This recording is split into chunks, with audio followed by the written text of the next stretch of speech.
രാഷ്ട്രപതി ദ്രൗപദി മുർമുവിന്റെ ശബരിമല സന്ദർശനത്തിനിടെ ഹെലിപ്പാഡ് വലിയ വാർത്തയായി മാറി. ഇതുപോലെ വർഷങ്ങൾക്ക് മുൻപ് ശബരിമലയിൽ ശരംകുത്തിയിൽ നിർമ്മിച്ച ഹെലിപ്പാഡും അന്ന് വലിയ വാർത്തയായിരുന്നു. 1983 സംഭവം. അന്നത്തെ പ്രധാനമന്ത്രി ഇന്ദിരാഗാന്ധിക്ക് ശബരിമലയിൽ എത്താൻ വേണ്ടിയായിരുന്നു ഹെലിപ്പാഡ് നിർമ്മാണം. 1.5 ഏക്കർ വനഭൂമിയിൽ 70 മരങ്ങൾ മുറിച്ചു മാറ്റി 2 ഹെലികോപ്റ്ററുകൾക്ക് ഇറങ്ങാൻ കഴിയുന്ന ഹെലിപ്പാഡ് ഉണ്ടാക്കി. പക്ഷേ പ്രധാനമന്ത്രി ശബരിമലയിൽ ഹെലികോപ്റ്ററിൽ വന്നിറങ്ങുന്നതിനെ അയ്യപ്പ സേവാ സംഘവും വിശാല ഹിന്ദു സമ്മേളനവും എതിർത്തു. ഇന്ദിരാഗാന്ധി ഹെലികോപ്റ്ററിൽ വരുന്നത് അയ്യപ്പ ഭക്തരിൽ വിവേചനം ഉണ്ടാക്കുന്നതാണെന്ന് ചൂണ്ടിക്കാട്ടി ഹൈക്കോടതിയിൽ ചോദ്യം ചെയ്തു. ഇതോടെ തൽക്കാലം ഹെലികോപ്റ്റർ ഇറങ്ങില്ലെന്ന് സർക്കാർ കോടതിയിൽ പറഞ്ഞു.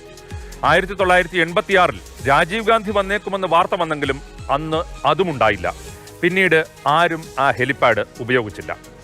കാലം മാറി, കഥ മാറി. രാഷ്ട്രപതി ദ്രൗപദി മുർമുവും സ്യൂട്ടും കോട്ടുമിട്ട് ടൈയും കെട്ടിയ സുരക്ഷാ സംഘവും മല കയറുന്ന വാഹനത്തിൽ പമ്പയിൽ നിന്ന് സന്നിധാനത്തെത്തി. ഇരുമുടി കെട്ടുമായി 18ാം പടിയും കയറി അയ്യപ്പ ദർശനം നടത്തി അവർ മടങ്ങി.